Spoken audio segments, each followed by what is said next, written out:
Ladies and gentlemen, welcome to another episode of My Unfair Advantage. We're going to be talking about your online business plan today. It's so important, and so many people totally drop the ball when it comes to creating a business plan. And even if you have some kind of like a little business plan scribbled on like a little post-it note or something, you don't stay on focus. You don't stay on track, and you end up getting pulled in a whole bunch of different directions and then complaining about information overload. Oh my God, it's not my fault. No, yeah, it is. It is. As a matter of fact, when you succeed in business, it's your fault. You succeed because of what you did to get there. When you fail in business, it is your fault. You fail because of what you did or didn't do to get there. So I'm going to talk to you here about creating a business plan. You gotta have a plan. If you're trying to get somewhere that you've never been to before, you need directions. If you're trying to succeed in business, you need a plan.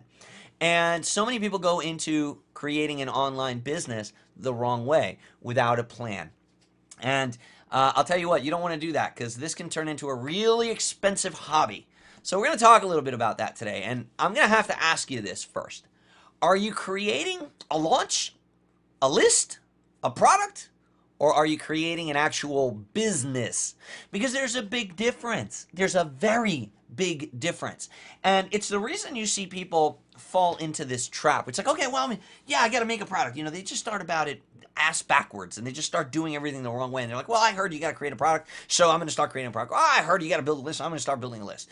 I heard I got to do a launch, and I'm going to do a WSO. And then they start doing that. And, okay, well, let me get a training product about how to make a WSO. And then they do that. And then what happens when that's done? Oh, I'm gonna have to do it again, and then you find yourself into this cycle, right? This self-defeating model of launch after launch after launch. You don't really have anything tangible. You don't have a business. You don't have something you can sell. I mean, you don't have a business that you can sell. Right now, I can sell my business. I can sell my company. I have $1 million business, and I've built it over a period of 5 years alongside my wife, Melinda, and we've done it from home. And we did it by creating a catalog of products. We don't just have one thing. I didn't set out to make one launch. I set out to create a business. And the thing is, a lot of people don't do this. And you do it in your regular job, right? You take part in a regular business and you do things like planning and set goals and you have reports that you have to hand into your boss every night. But when it comes to your own business, you don't do that. You just sit down, just like kind of shooting at the wind. Like you just kind of, you don't have a target, you don't have a plan, you don't have a work schedule, you don't have any of that. And then you wonder, well, why am I not making money? Well, that's why, dude, because you don't have a business plan. So how could you possibly consider yourself a business owner? It all starts with a pad and a pencil. That's it. That's all it takes. You just need to close the door and sit down and just meditate a little bit on what you're trying to accomplish.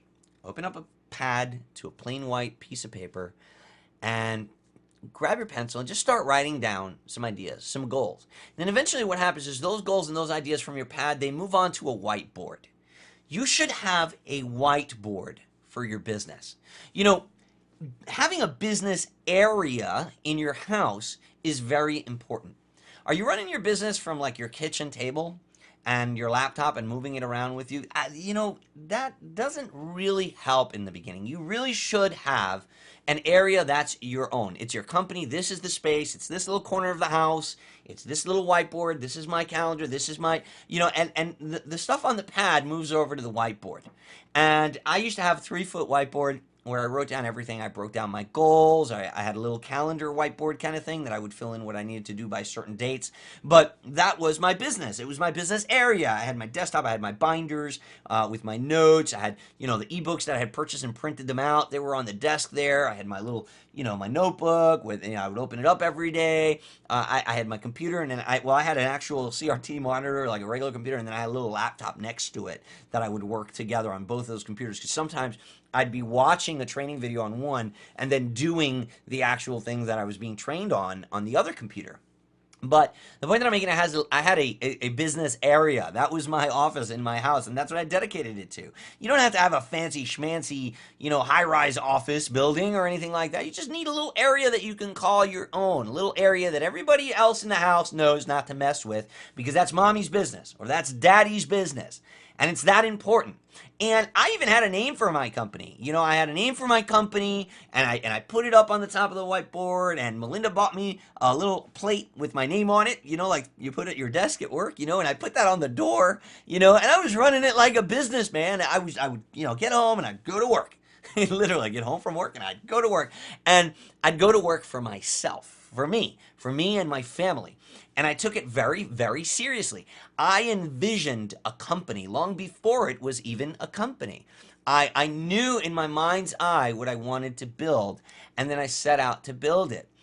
Run it like a business from day one, because as a hobby, this thing is more expensive than golf, let me tell you. If you're treating this like a hobby, it's going to treat you like a hobbyist. You're not going to be, you know, the average person that plays golf doesn't make money from it. The average person that builds model airplanes doesn't make money from it. The average person that makes scrapbooks doesn't make money from it. Those are hobbies. They buy the stuff that they need to partake in the hobby, but they don't really make any money from it, because they're not looking at it as a business. They're looking at it as something to do. And let me tell you something. There's a lot of internet marketing products out there that you can fall victim to and buy, and it becomes rather expensive. You may be there. You may be there right now. A hard drive full of products and stuff that you've done nothing with, or stuff that you've started and given up after 2 videos because it didn't quite turn out to be what you wanted it to be. Whose fault is that? It's your fault, man. It's not anybody else's fault but yours, because you didn't have a proper plan and you didn't buy the proper tool for the proper job. And that's what we're going to talk about next. Now, I want to cover a couple of things here, and I'm not going to sugarcoat any of it. Obviously, you know that I'm not known for sugarcoating things. And first of all, I'm going to say these 2 things. You have to be self-motivated, and you have to be ready to get your ass kicked. Does that bother you? Does that scare you? Let me tell you something. If you're going to be an entrepreneur and you're going to build something of great value from scratch, you've got to be willing to take the punches. And you're going to take some punches right on the chin. And you're going to have to learn. You're venturing into something new.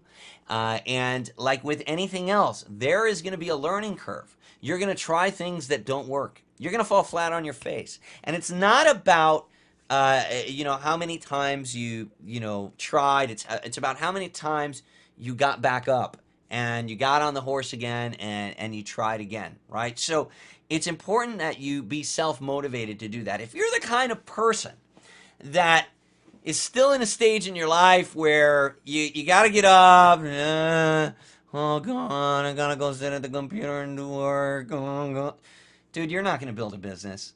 I'm sorry. If you're the kind of person that needs others to motivate you, that you can't get started, you can't get rocking and rolling, you can't sit down and work hard for hours at a time without somebody on your back, without listening to 2 hours of Tony Robbins to get you all amped up, without drinking 10 cans of Red Bull, if you're that person, chances are you're going to get your ass kicked, because building a business takes a lot of work. It takes hard work and dedication. And you're going to try things and you're going to invest your time and your energy, and then it's not going to work, and you're going to look, you know, you're going to shed tears, and you're going to sweat, and you're going to realize that being successful is tough. It's hard.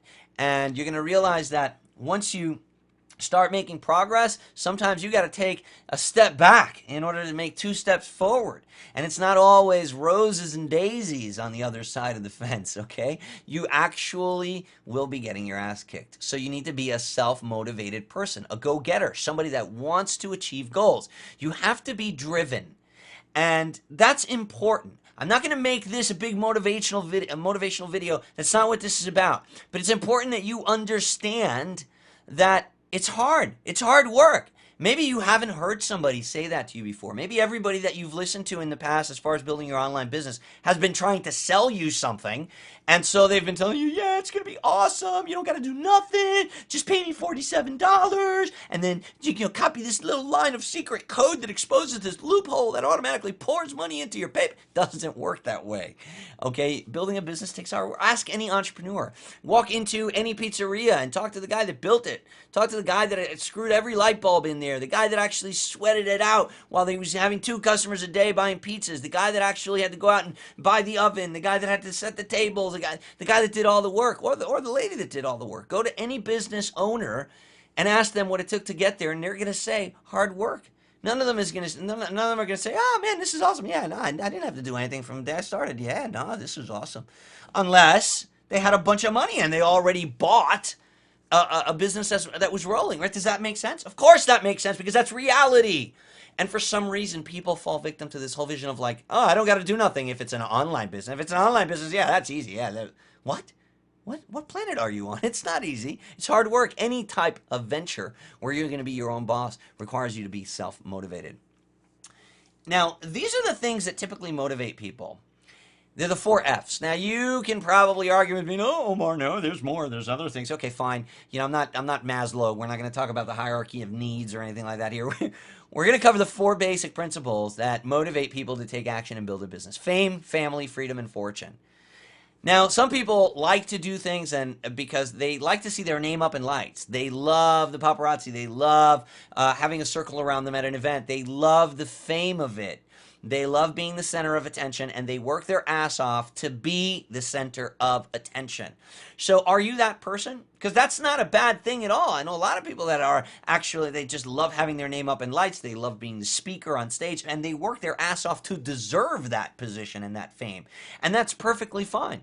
Another big motivator is family. Sometimes you just want to do good for your family. You want to put your kids through college. You want someone in your family to have a better life than you did. So you don't care about the fame. You don't care about the freedom of the fortune. You don't care. You just want to do whatever it takes so that your family can have a better life than you did. Some people are motivated by freedom, and that was me. For me, yeah, fortune is great. Making money is great. But for me, it was freedom. I hated that people had control of my life. My boss determined, what type of money I was making. It was terrible. Like, I just hated having to, wake up to an alarm clock. And I wanted, I wanted freedom. I wanted to be able to go to a restaurant and read the menu from left to right. And unfortunately, because of the money that I was making, I actually had to go in there and read it from right to left. Like, I'd go down the menu and be like, okay, let's see, $3.99, let's see, $13.99, $2.99, oh, wait, $1.99, go to the left, French fries. That's what I'm having. I'm having French fries. Yeah, I hated that. I want to go into a restaurant, just order what I want to eat, and I hated that I didn't have that control over my own life. So for me, it was freedom that motivated me. For some people, it's fortune. They just want to acquire great wealth. And there's nothing wrong with that. There's nothing wrong with abundance. There's nothing wrong with having everything that you didn't have when you were a kid. There's nothing wrong with acquiring the wealth to support the charities that you believe in. There is absolutely nothing wrong with that. And these are the four main motivators. Which one are you? You might be a little bit of both. But it's good to find those things about yourself. Find out those things about yourself and use them as triggers to get you to do what it's going to take the blows and to keep moving forward. It's important that you're willing to do what others won't in order to have what others don't. I'm going to say that again. You must be willing to do what others won't in order to have what others don't. My friends, and even family members would laugh at me. They'd say, you're freaking crazy, Omar. You work, 10, 12 hours a day at your regular job. Then you come home and put in another 6 or 7 hours in front of your computer? Are you kidding me? The game's on tonight. We're going fishing this weekend. It's a weekend, man. And I'm like, no, I got a business to build, man. I got a business to build. But you know what? Those people are still working today. I can go fishing now whenever the hell I want, wherever I want. If I want to get onto a plane right now and go with my wife to wherever to go fishing, I can. And those people can't do that. And I was willing to do what they were not willing to do in order to have today what they don't have. And that is the kind of thinking that motivated me. That is the kind of thinking that repaid me. And that is what got me going and kept me going and brought us to where we are. I was fortunate to have a very supportive spouse. Not others. A lot of people don't have supportive spouse. So let me tell you something. If you don't have a supportive spouse, there's other problems going on. If your spouse does not support what you're doing, you have other issues in your marriage that you need to address. If your spouse does not believe in what you're doing, then you should address some underlying problems there. I involved Melinda. I involved my spouse. I let her know what I was doing. I understood from the beginning that I was going to be locked away in this room for hours at a time and working on my computer. And I knew that if I didn't involve her, if I didn't tell her what I was doing and let her know what my goals were and showed her my progress, I know she was going to be sitting in the other room wondering what the hell I'm doing by myself in that room locked up in front of a computer, right? That's number one. Number two, I knew that she was going to become lonely. And you know what? She was lonely. And she went to bed by herself many times. That doesn't happen anymore. You know, I now have the freedom to be able to take a nap in the middle of the day with my wife on a Tuesday whenever I want. As a matter of fact, today she came in and said, "Hey, you want to take a nap?" And I said, "Yeah, let's go." So again. It was important to involve my spouse. Now, I didn't involve her in the sense of like gave her work to do, but I involved her in the sense of told her what I was doing. I let her know, hey, honey, look, I want to show you. This is what I'm doing. I'm doing this because if I build this website and I'm following this training, and if I do this by this date, I might be able to make a little bit of money for us and this and that. And then she was like, oh, okay, show me. And then every couple days I would give her an update and let her know what we're doing. And I would even involve her in the sense where like, look, I'm going to set a goal for myself, and I want to go out to the movies and we're going to see this and then go have a date night if I can hit this goal on this date. And you know what's funny? When I did that, she would come in and check on me and say, hey, so what are you up to? Did you do the site? Did you already do the ClickBank thing you were talking about? Well, what's going on? Because if you don't finish that today, then we're not going to be able to go tomorrow. You said we're going to go to the movies, and it kept me on my game, involving my spouse. It's important that you understand the difference between time and money. A lot of people mix this up. It's to me it was a fundamental understanding, but to others it isn't. To a lot of people that have been stuck in that 9 to 5 mentality, they're stuck in that time for money mentality. They think, okay, well, I put in 8 hours today. That means I should get $80 because 8 hours at $10 an hour equals $80. That's the case when you're working for somebody else. That isn't the case when you're working for yourself, and it definitely isn't the case when you're building your business in the beginning. And sometimes it's tough for your spouse to understand that. And if your spouse is giving you a hard time about it, it's usually because you're having money problems. And if you're having money problems, this might not be the best time to invest in a business, because a business takes a significant investment of time and money. You ask any business owner, I challenge you to walk into any business and talk to the owner and say, hey, did you build this business without investing any time or any money? I challenge you to find somebody that tells me that tells you that they did. All right? And you might be lucky enough to say, yeah, I inherited it from my dad. You might find somebody like that. But chances are you didn't. However, you feel that you can go and do that for yourself. You feel that you're losing your house and you're in foreclosure and now's the time to start a business. That isn't the case. And this perhaps is the underlying problem and the underlying thinking that's causing you to have the problems with your spouse, because your spouse is expecting you to provide money for the mortgage this week.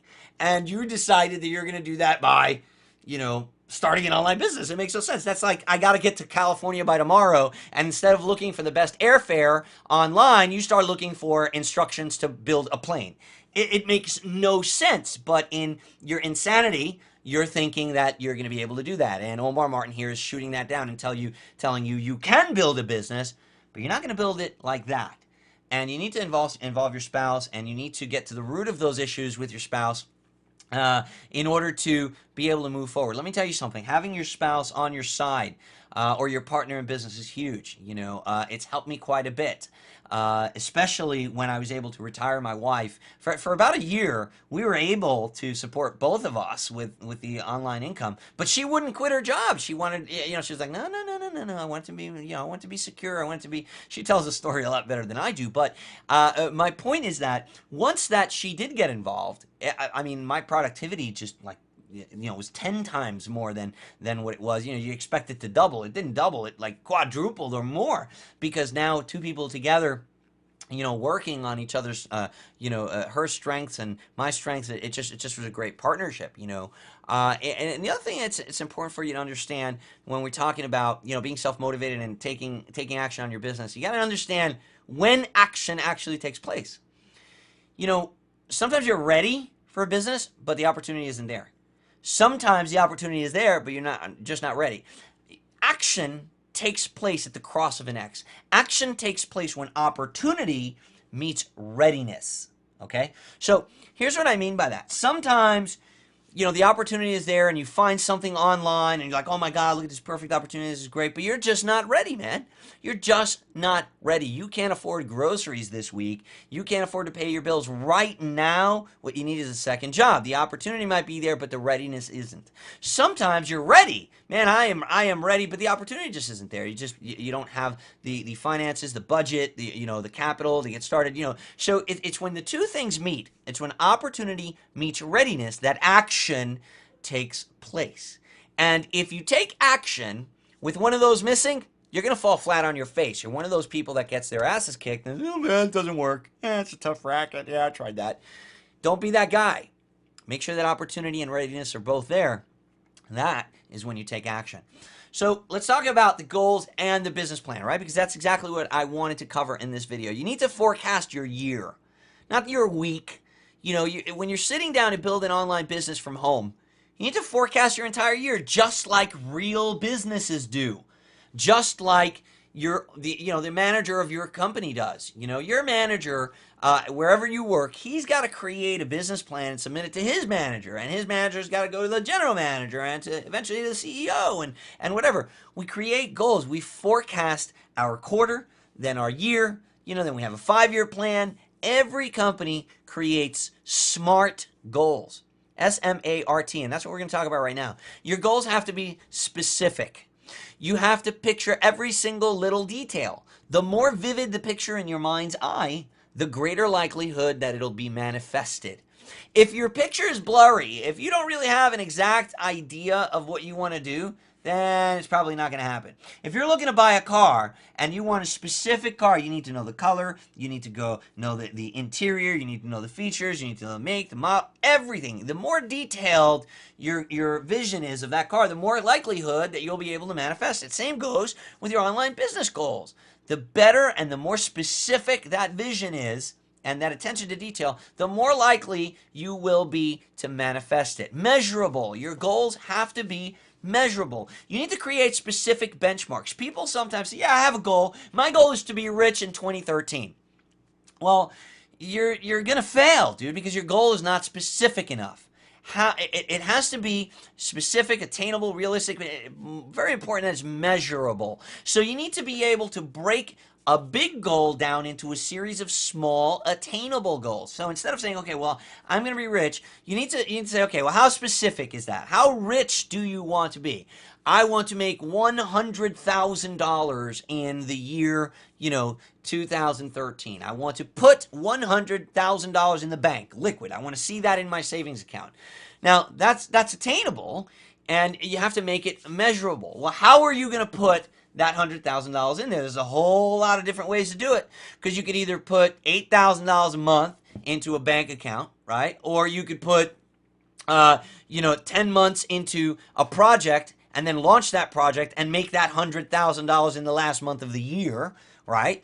There's a lot of different ways to do it. You could do 2 launches, 2 products, create 2 products, one in the first 6 months, one in the second 6 months. You could, put $50,000 in the bank with the first one, $50,000 in the bank with the second one, right? So what I'm saying is there's multiple ways that you can generate that wealth, and you need to create measurable goals, right? And the way to do it is really to create a timeline and then actually set little benchmarks for yourself. Okay, so this month I want to have generated $2,000. And the way that I'm going to do that is in the first week, I'm going to create this website. In the second week, I'm going to do this. In the third week, I'm going to do that. And by the fourth week, I will have already made, the third week I made 250. By the fourth week, I'll make 350. And I'll be at you see what I'm saying?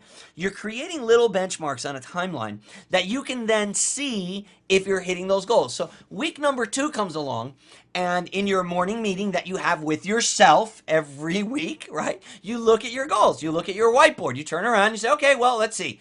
Today is the 14th of the month. I was already supposed to have the website up, and I was already supposed to have this if I was going to make my $1,000 this month, which is on track for me hitting my $100,000 at the end of the year. But it's already day 14, and I haven't even done that. So if you've missed that goal, what are the chances of you getting to the next one, to the next benchmark? Right? Do you see what I'm getting? Measurable. They have to be measurable. Create specific benchmarks for yourself to stop and review your progress. And if you don't hit that benchmark, don't worry about it. Your goals don't change. The only thing that changes is your date. Okay, you just got to move the date and make it a little bit more realistic. Now, your goals have to be attainable. These benchmarks have to be attainable. Don't set yourself up for failure. And this is one of the biggest issues that people have is they have a blurry, fuzzy vision of what they want to do. Like, oh yeah, this is great. Oh my God, look at that guy. Look at his ClickBank account. I saw a screenshot and he's making $7,000 a week. Wow, that's freaking awesome. I want to do that. How do we? Oh, he made an ebook. Let me start making an ebook. I'm going to start making an ebook. And it's like, okay, what's your business plan? I don't know. I'm just going to make an ebook because that guy makes $7,000 a week and I know that I got to make ebooks. Well, dude, you're going to fail. You know, how do you know that that's even attainable for you? Did you research the exact requirements and plan accordingly? Maybe you don't have the skill set necessary to create an ebook and launch a product like he does. Have you looked into it? Because if you haven't, you're just setting yourself up for failure. And then here's what's going to happen. You're going to make this like imaginary date in your mind based on absolutely no facts that you have on yourself. And you're not going to hit the goal. And then you're going to be like, oh, this sucks. And then you're going to get all down on yourself. And since you don't have Tony Robbins sitting next to you to motivate you, then you're going to like quit. And you're going to be one of the 97 percentile that doesn't make it. You don't have to be that guy if you create attainable, smart goals, okay? And they have to be realistic. You know, no pie in the sky goals. You know, not everyone can become Michael Jordan. You have to know your limits and you have to work to surpass them, but you have to know your limitations. You know, I know what I can do and I know what I can't do. And I strive to get better at things that I'm good at, and I strive to learn some things that I don't know, but it's important that I'm realistic.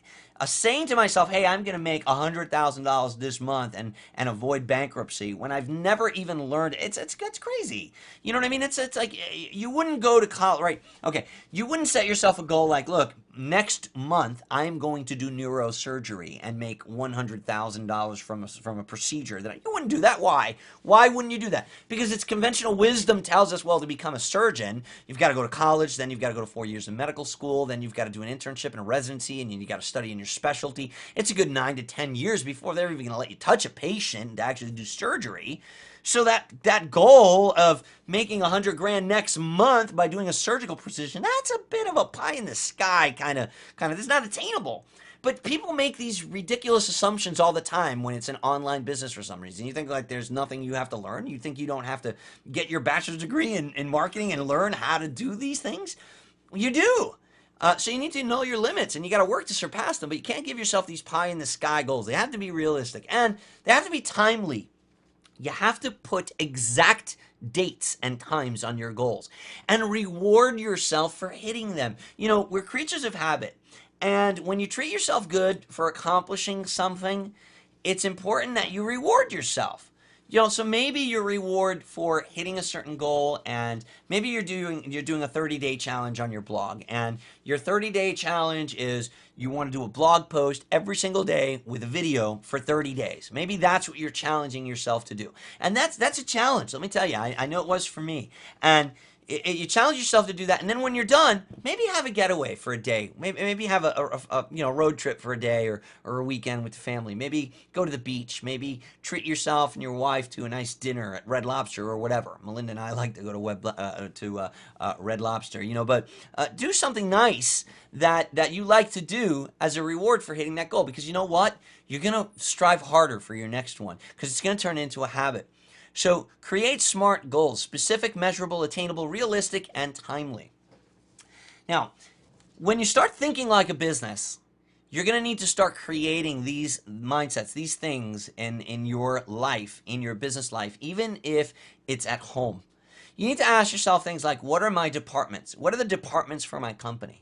What's my timeline and my work schedule for those departments? What are my budgets? Each department has to have a budget. What's my starting capital? What money have I set aside to run this business? Because let me tell you something. If you're already having money problems and you're having a hard time with your spouse, trying to, believe in what you're doing and everything, the moment that you come up to her and say, hey, I've got it's $1,000 for this training program, what do you think's going to happen? Yeah, she's not going to, oh, okay, no problem, honey. Yeah, go ahead and spend the $1,000 that we don't have. That's not going to happen. So you need to, factor these things in, just like any regular business person would do when they're thinking of venturing into a business. What are your departments? Okay, so you're going to have a marketing department, a research and development department, a customer service department. And if you're the only employee of your company, then you're going to need to be the person working those departments each day. But so many people don't create a schedule for themselves. When I first started, and I knew I was working 6 hours a day on my business, because I would go to sleep about 3 o'clock in the morning. I'd come home from work about 9, and I'd start working on my business after I'd have a quick dinner with my wife in front of the TV, watch American Idol or something. Then I'd go into the room and I'd start working on my business 5 or 6 hours every single night, or until I couldn't take it anymore and I had to go to sleep.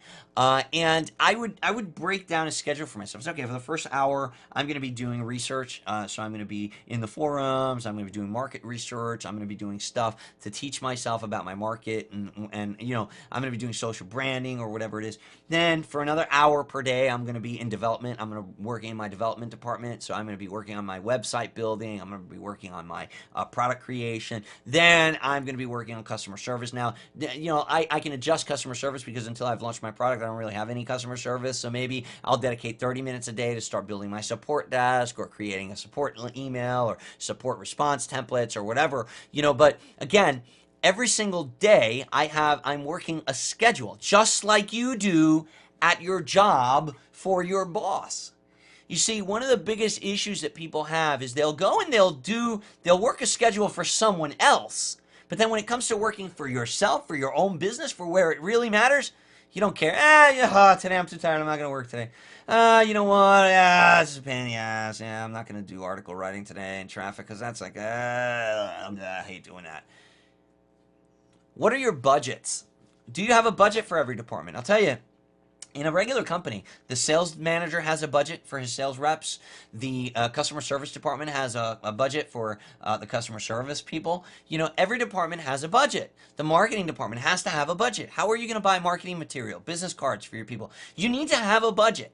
But you can't create budgets and determine what your investment capital, what your startup capital is going to be if you don't even know what your departments are going to be and you haven't created a timeline and a schedule. You see how these things are all interconnected? It all starts in that notepad and that piece of paper where you start writing down your vision.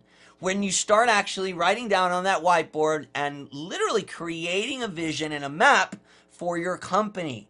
These are the kind of things that you should be contemplating in the beginning of creating your business. If you're thinking about, I got to build an ebook. I got to make an ebook because I learned from Omar that I got to make an ebook. And he does 7,000 a week on ebooks. Dude, no, I don't. I do 7,000 a week just with my affiliate marketing. That's just that's just our list that we built of customers in our business. There's a big difference. These are the departments that I created in my company when it was just me in that room. Research. I needed to research every single day. What do I have to learn to make all this happen? Especially in the beginning. Research in the beginning for me was about teaching myself what I needed to make it happen. Development. What skills and tools am I going to need to acquire? Because I understood, like, oh my God, this internet marketing thing, I don't know anything about it. Building a website? What the hell? Back then it was a little different. We didn't have WordPress. It wasn't as prevalent as it is now anyway. I didn't need to know HTML and front page, and I had to build my sites, and man, that was a mission, learning the HTML code, and I sucked at graphics, but I had to teach it to myself. So before I could even contemplate putting up a website, I needed to research and learn what I was going to make that website about, what product I should be getting involved in. Then I need to learn how I'm going to develop it because I don't have the money to actually put up I didn't have the capital to actually hire someone to do it for me. Then I had to put in time into marketing. Okay, well, how am I going to spread the word about it? I had to create profiles for myself at Twitter, Facebook. I had to make sure that people in my niche that I had researched were already learning about me and who I am and that I'm a person of value that they should listen to. Then fulfillment, that's another big one. Like, how am I going to sell and deliver my product? Every company, business is the exchange of goods and services for money. Okay, that's called business. It's commerce. So what platform? How are you going to do that? Are you going to do that over a counter in a brick and mortar business where you're literally handing a product, a physical item to someone and collecting money and putting it in a cash register? Because if you are, you need that product, you need that counter, and you need that cash register. And those things, those items, those tools cost money to run your business. It's called fulfillment. Are you in the shipping business? Do you need to hire a fulfillment company that's going to actually ship a physical item to people? Or are you delivering that item digitally? If so, you need hosting, you need a payment processor like PayPal or a merchant account. You need a fulfillment side to your business. So that's a department itself. And customer service, how are you going to track all of these customers? Do you have a way to email them and keep in touch with them and deliver your goods? That's important. So these are the departments in the beginning that I focused on: research, development, marketing, fulfillment, and customer service. You might have more departments depending on what it is that you're doing. Let's talk about research. Every single business starts with an idea or a vision. You don't start building a house without a blueprint and a whole lot of vision, because if you do, you're probably not going to end up with a house that's very sturdy. You got to accept the fact that you're not going to be jumping on the scene here and changing the internet marketing landscape with what you know from your prior business. You're still going to need to learn this field. You may be an awesome underwater basket weaver, but just because you are does not mean that you're going to jump on the scene and sell a gazillion dollars of underwater basket weaving ebooks in week one. You've got to learn the field. And this reality is one that really smacked me in the face, okay? Because I thought that I was an awesome salesman, and I was. Door-to-door sales and telephone sales. Online selling is different, and it requires a unique set of skills. I needed to learn this field. You got to do your homework, and you got to create a map for what you want to build. Learn about the marketplace that you're going to be selling in, and find, for God's sake, find the buyers first. Have you ever heard someone, or maybe it's been you, saying, how do I get traffic to my website? You know why you're asking yourself that? Because you didn't find the buyers first. If you find the buyers, if you find people in need, and then you create a product that solves their need, you will never have a traffic problem. Why? Because you created a product for the buyers you already found. Do your research. Don't create traffic for a website. Create a website for the traffic. Totally different mentality than brick and mortar, okay? Development. That's the other department. Most people jump right into this phase and they never get out of it. Don't do that. Don't be that guy. Most people, they're like, oh my God, look at this page. Hey, look, Ethel, I can make all this money if I buy this ebook, and it's not. And they jump and they buy this ebook that teaches them how to make ebooks. And they're in development. They're right away, they're into the development department. That's all they do. And then when they're done, it's like, okay, well, now I have this ebook. What the hell do I do with it? Well, I don't know. There's a difference between a general contractor, a developer, and a carpenter. You got to know your role, as they say in the hood. Know what you're doing and know which hat you're wearing.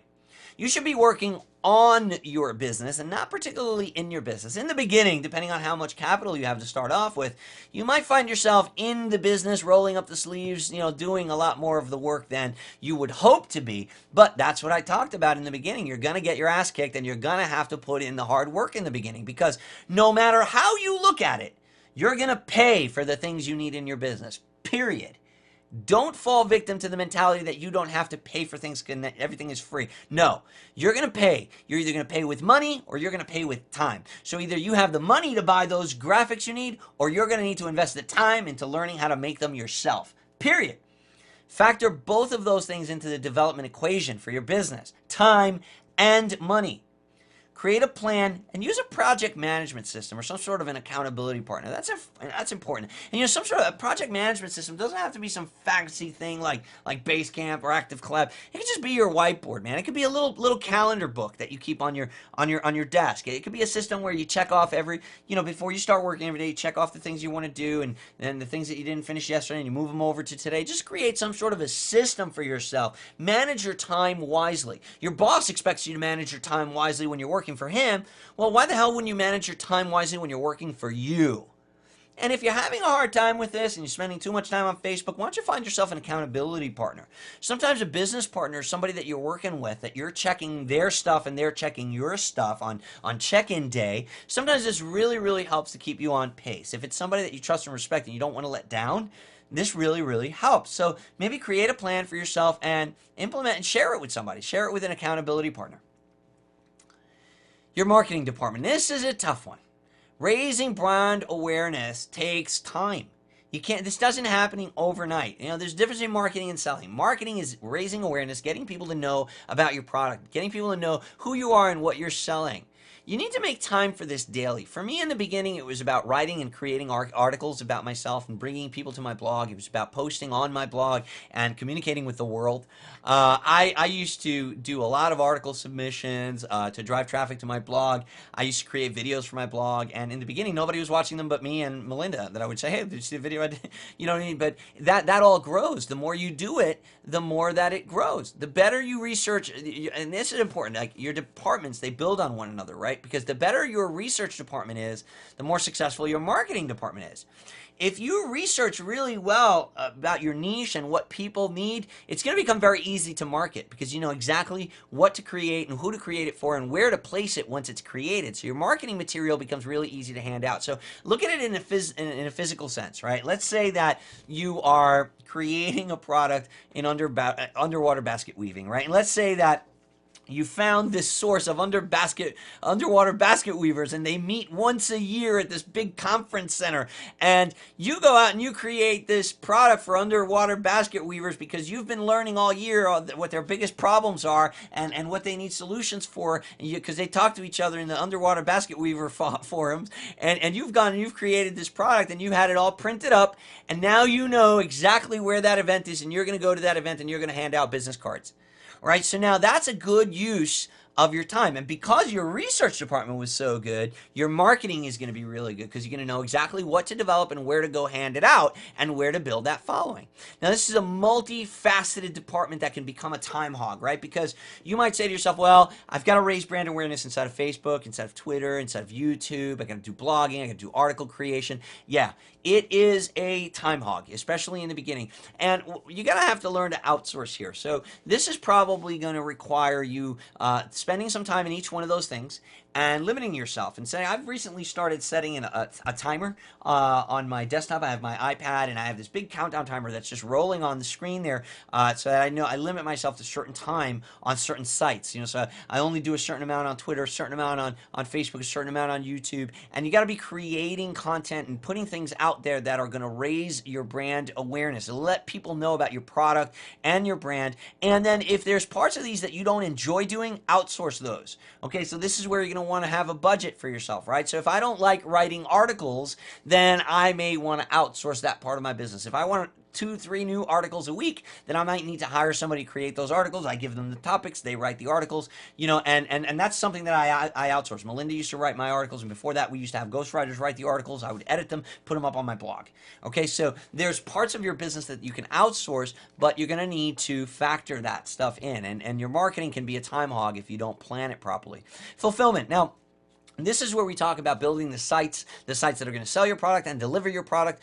You're going to need to have a system in place for collecting money, for delivering the product or the service, and this can be 99% automated using services like ClickBank, Pay.com, JVZoo. The whole payment processor thing can be automated, but again, you're going to need to learn about that stuff. So you're going to need to dedicate time to fulfillment, to educating yourself on how am I going to fulfill my customers' needs. And once they purchase my product, first of all, how am I going to sell it? So are you the guy that has to buy the cash register and the counter, or the display case because you have a brick and mortar business? You know, what's your display case and your sales counter online? What's your website, right? So you're going to need to learn that whole website creation process and how am I going to create that sales page and what am I going to need? What tools am I going to need? And how am I going to learn how to set this up so that it runs on autopilot so that I don't have to be here every single day?